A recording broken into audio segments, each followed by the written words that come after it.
Welcome back to Thomas Tessier's World of Hurt. I'm Chris L. McKenna. Today's story was first published in 1991 in the collection A Whisper of Blood, edited by Ellen Datlow.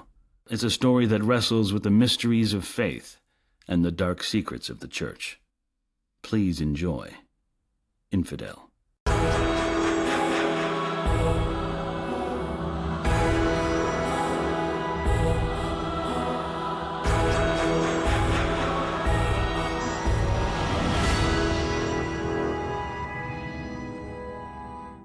And how is my dear old friend Andy these days? He's fine. He's in good health, and he said to tell you he plays golf at least once a week. Monsignor Comerford shook his head in mock annoyance, but he couldn't keep from smiling. It's a grand racket, the parish priest. Marry him and bury him and count the weekly take. Tell Andy I said that, would you? I will. Did you know Andy and I were in college together in Dublin? University College. That was ages ago, of course. Yes, he told me that's where you met. And UCD was where James Joyce went too, wasn't it? That's right, Earlsfort Terrace. Great writer, Joyce. The Monsignor added perfunctorily, as if he did not quite agree with his own statement. A fine feel for the city back then, I'll say that much for him. Caroline reached into her purse. I took this snapshot of Father Andy a couple weeks ago. Ah, will you look at that chubby little bugger? He was always first at table, now that I think back on it. Mind you, he never shied away from a gargle either, but you better not tell him I said that. He might worry about his image. Parish priests tend to fret about such things in America. You can keep it, Monsignor, Caroline said as he attempted to return the photograph. It's for you. Oh, thank you very much. He set the picture down on his desk next to the letter of introduction that Father Andy had written for Caroline. But let's skip that Monsignor business, shall we? Jerry will do nicely. Caroline smiled and nodded. Good. Now then, how long have you been in Rome? 4 days? It came as a mild surprise for Caroline to be reminded that she was sitting in an office in Vatican City, not in a rectory in some leafy suburb of Dublin. Monsignor Comerford, she knew, had been stationed at the Vatican for nearly 2 decades, but he was still thoroughly Irish in his appearance, accent, and manner.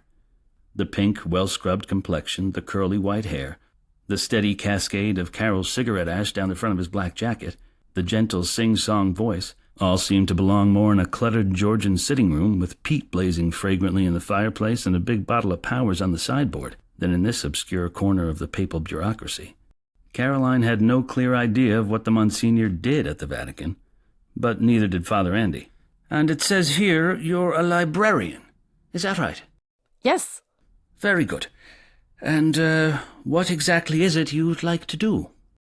I'd love to spend some time just looking through the books, the archives. It probably sounds silly, but I've always dreamed of having a chance to explore the Vatican Library. I love books and manuscripts, all forms of writing.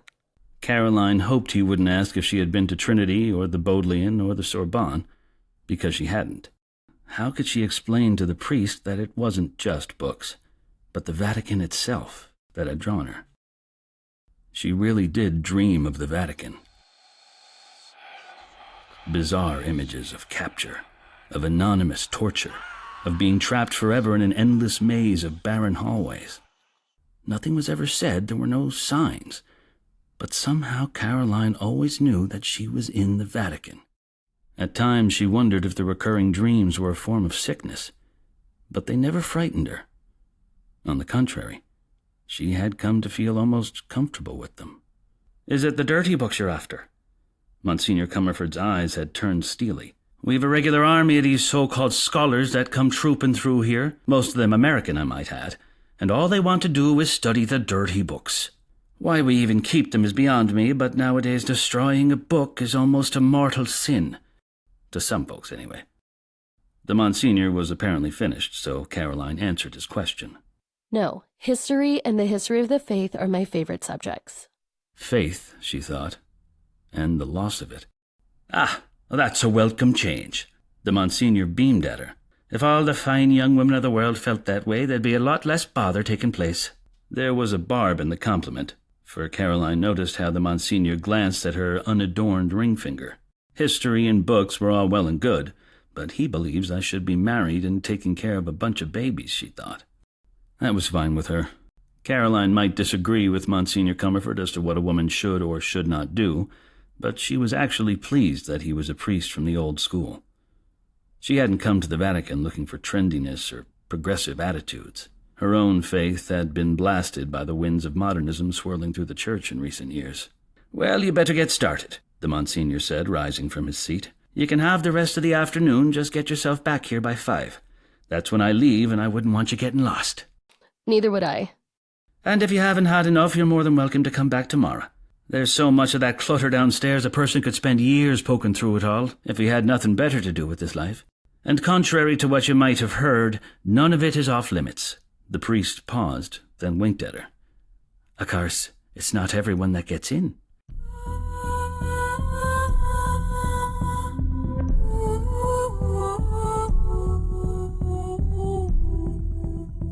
Monsignor Comerford left Caroline with Father Vincenzo, who was apparently in charge of the collection.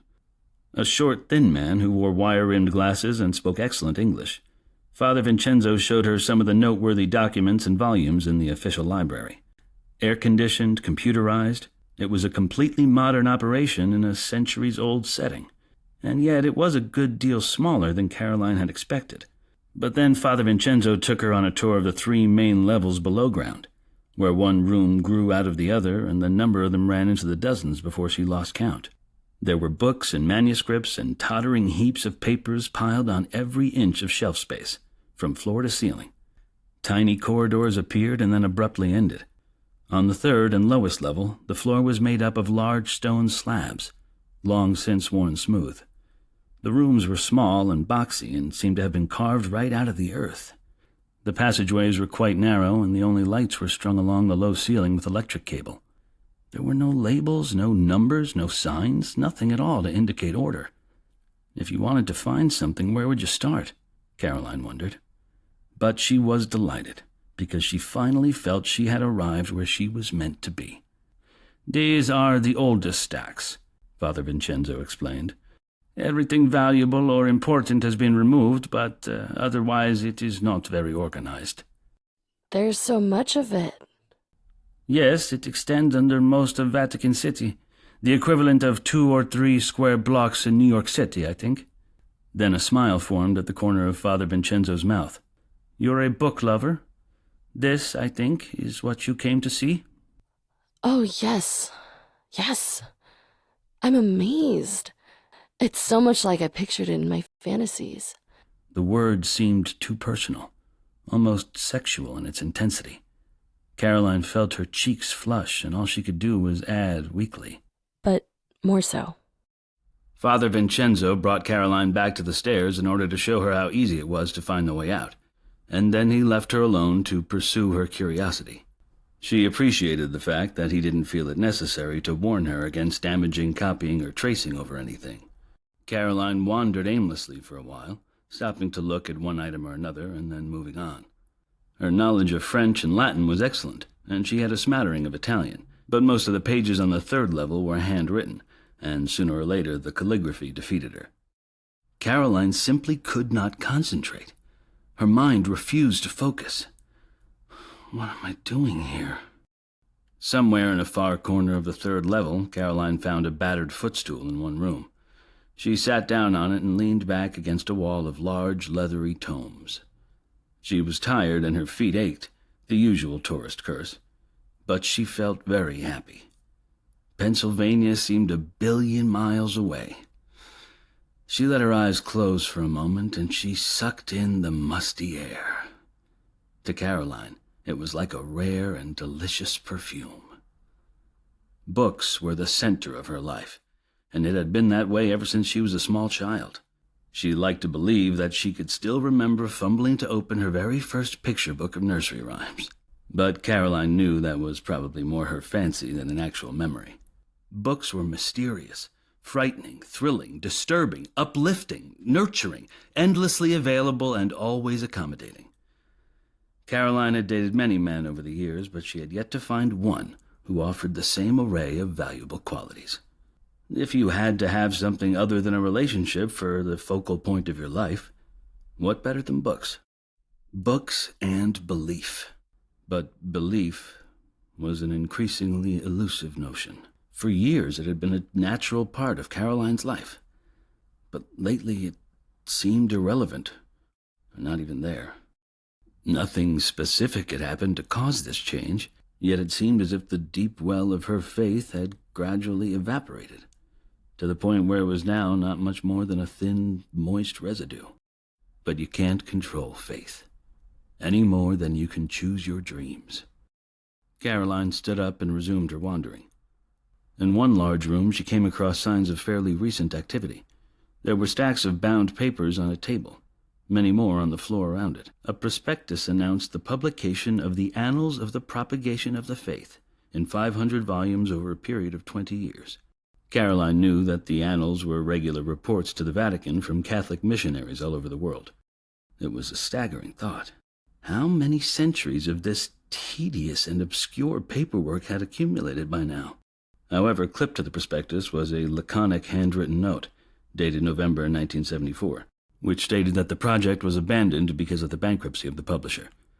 And of course the Vatican wouldn't squander its own funds on such an improbable commercial venture, Caroline thought, smiling as she left the room. She walked until she came to the lowest, the floor had a way of gradually winding down into the earth, and most remote corner of the third level. Certainly this was where the overhead reach of electric cable and lights ended. About 20 feet away, just visible in the gloom, was a stone wall that marked the end of the passageway. The books and manuscripts stacked from the floor to the ceiling on each side were wedged together so tightly and had been undisturbed for so long that they appeared to have hardened into a solid mass, and Caroline was afraid she would damage them if she tried to remove any one item for scrutiny. She started to turn away, intending to make the long climb back up to the street level. But then she stopped, as she thought she noticed something odd about the far wall. It was an optical illusion, aided by the feeble light. Yes, she realized, moving closer.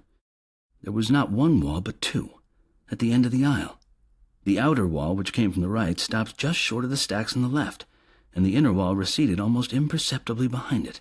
Caroline approached the gap, barely a foot wide, and peered around the corner. Total darkness. She reached into it and felt nothing but cool air. The passage continued. Caroline didn't know what she should do. She wanted to follow it, to find out where it went, but she had nothing to light her way. She could trip and tumble down a hole or walk into a den of snakes or vermin. Too many bad things could happen. Buy a flashlight and return tomorrow. Yes. But first... Caroline slid her foot along the ground and edged herself behind the wall.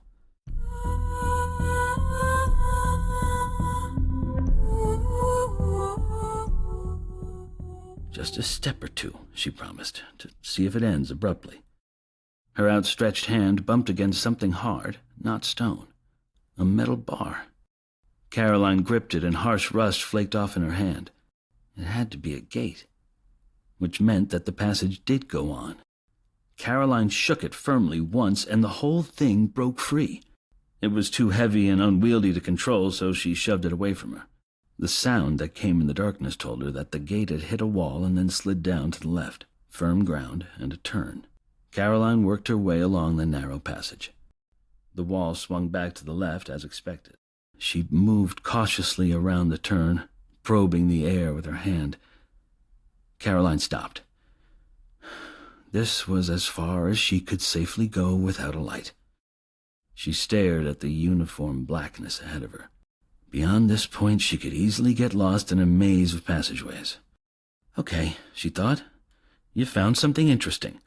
Come back tomorrow with a flashlight and a sack of breadcrumbs. Caroline hesitated, her mind dancing with possibilities. It could be a long-forgotten catacomb, or a burial chamber that held the mummified remains of ancient Romans. She might even discover some manuscripts that dated back 2,000 years. She should discuss it with Father Vincenzo, and together they could organize a proper exploration. But even as Caroline considered this, she found it impossible to turn back.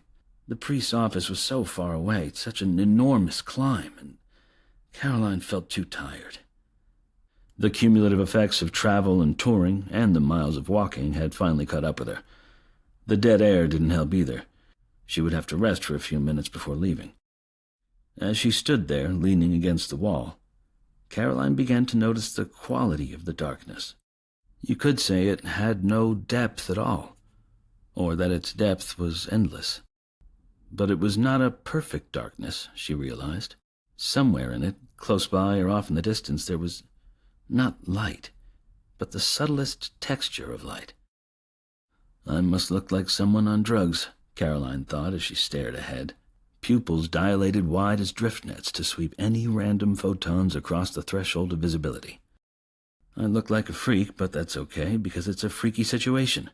Caroline felt dizzy and disoriented, as if she could no longer tell which way was up, and yet there was nothing she could do except fall down, if that's what was going to happen, because she was just too tired, too damn tired to care.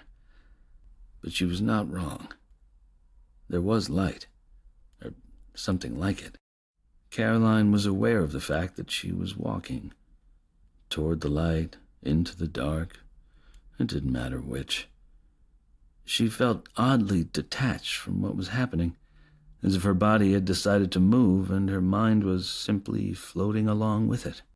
Probably no one alive in the Vatican knew of this hidden area, Caroline thought dreamily, which means no one in the world knows where I am now. But that didn't frighten her. On the contrary, she felt caught up in something of real importance, out on the boundary of faith and uncertainty and dreams.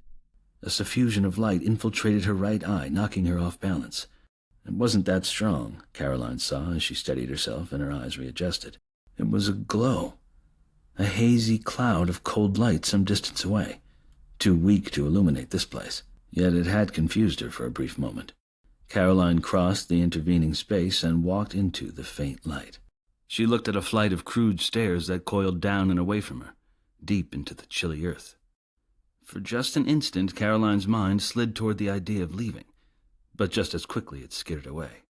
Her body had no strength for going back now.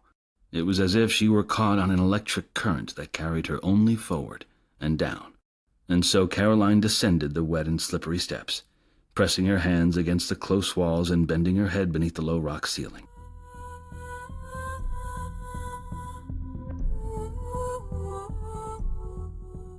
Count the number. But the numbers bounced around like a flock of billiard balls clicking in her brain, and the momentum of her descent increased rapidly, flooding her with apprehension, so she couldn't. Almost brightness. Caroline's knees sagged as her feet hit bottom suddenly, and there was nowhere to go. She had arrived in a small room, really nothing more than a landing. Then she saw the gate. Another gate. No, it was a door. Through the bars, a square cell, empty, but for the old man lying in the middle of the floor. A clutch of tattered rags. The man looked ancient. What light was this? Ah, child. Who are you? The words formed in her mind but never escaped her lips. It didn't matter. The old man smiled, and it felt disturbingly as if he somehow made Caroline's face smile with him. Money. What? Caroline's brain swirled sickeningly, and it took an effort of the will to remain on her feet. The old man kept smiling, that near-death smile. A sack of dead skin, but the smile and those eyes were very much alive. He moved slightly, the muted sound of dusty parchment rustling. Money. Caroline shook her head slowly. No. Manichaeus, if you wish. Impossible, Caroline thought. It was all wrong, and she knew she should leave at once, but instead her body sank down the wall until she was sitting on the bottom step. The holy man? Paraclete. Yes. No. Manichaeus died in 275 AD. Was put to death. As a heretic. Yes. as a heretic. The old man's laughter simmered uncomfortably in Caroline's brain. This is crazy, she thought. I'm hallucinating. The dreams are pushing up and breaking the surface. No. She struggled to recall what she knew of Manichaeanism. It was one of the many heretical sects that sprung up in the early years of the Church, and perhaps the most dangerous. The Church had spared no effort to wipe out the Manichaeans, although some of their beliefs still lingered on in the despair and cynicism that permeated so much of modern life. They claimed that the universe was made up of two equal forces, light, good, and dark, evil, in eternal conflict. God was good, but God did not reign supreme in this universe. If you put evil on a par with good, then all else is permanently diminished, and faith becomes a matter of arbitrary choice. Human beings were just insignificant players in a cosmic struggle without beginning or end. So the gap between the Church and the Manichaeans was a vast theological chasm that could never be bridged. But it was an issue of purely academic interest now. Or at least it should be, Caroline thought. How could you be here? They brought me back and locked me in this place. But why? Didn't they kill you? Yes, but to them I was a heretic. I still don't understand. The laughter came again, rippling through Caroline's mind in a very unpleasant sensation. They believe that heretics return to this world possessing terrible powers. The power to draw the lifeblood of faith out of other souls. That is why they burned heretics and tore the bodies to pieces. But that was another time, centuries ago. And now not even the Church believed in such things. Beliefs change, but do they ever matter? The Pope had to see me, to see for himself that I really was dead, and so they brought me back from Persia. And put you down here and forgot about you?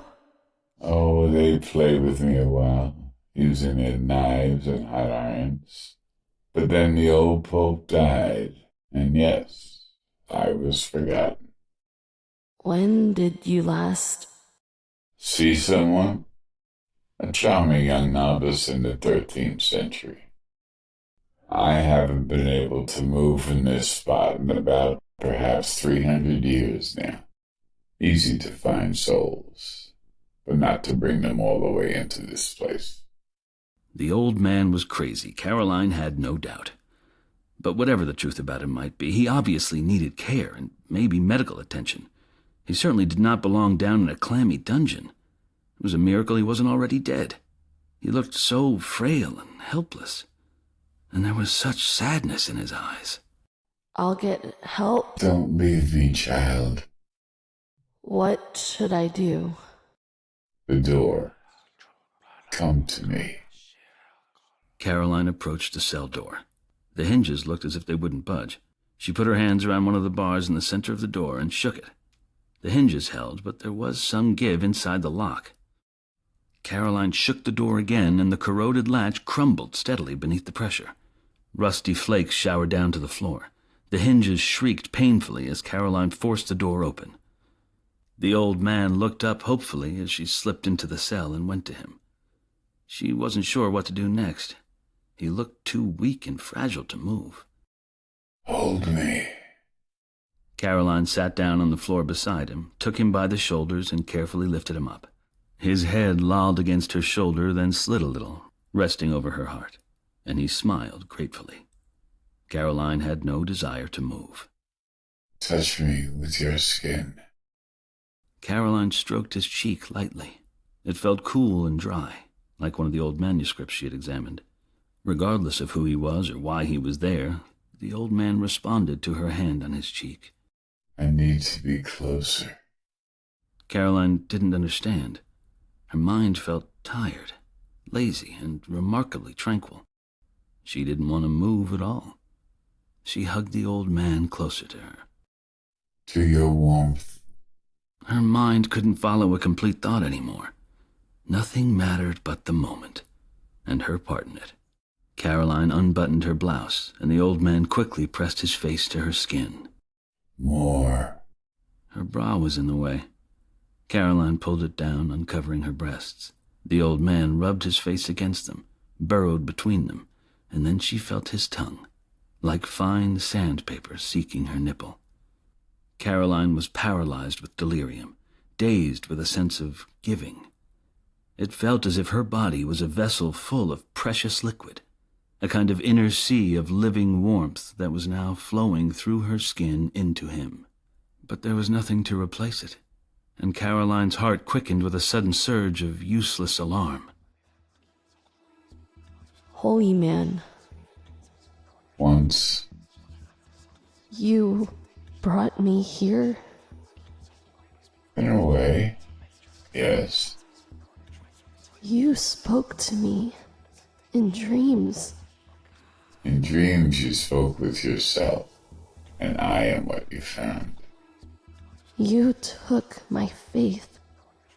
What we let go was never there. Help me. Become what you become, as I did.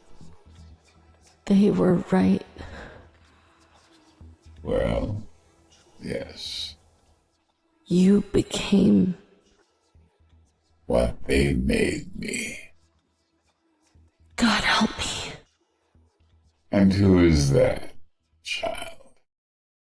Caroline reached up to touch her own cheek and was amazed to find that it already felt as cool and dry as onion skin. Too weak to move, Caroline rested her hand on the man's bony shoulder. She was vaguely aware that she ought to push him away. There was no muscle strength left in her arm. Then Caroline was unable even to remain sitting up, and she fell back flat on the floor. She felt so light there was no pain when her head hit the stone. The old man moved lower and rested his face in the warm softness of her belly. He left no mark on her, for the touch of her skin was enough. An image flickered across her mind. She was buried beneath 1,000,000 books, and it was not an unpleasant experience. Then the books began to fall, tons of them, raining silently down through the darkness. And Caroline fell with them, a fading ribbon of liquid heat that spun and swirled as she flew gloriously out of herself.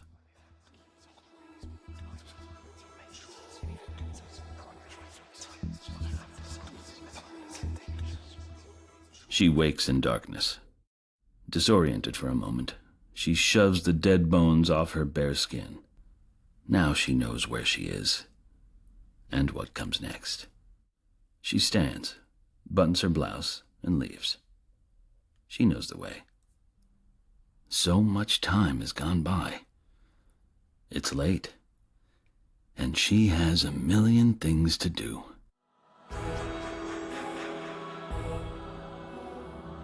Vocal performances by Regine Bautista and Joe McKenna. Music by Jordan Peer. This has been a Watertown Arts production.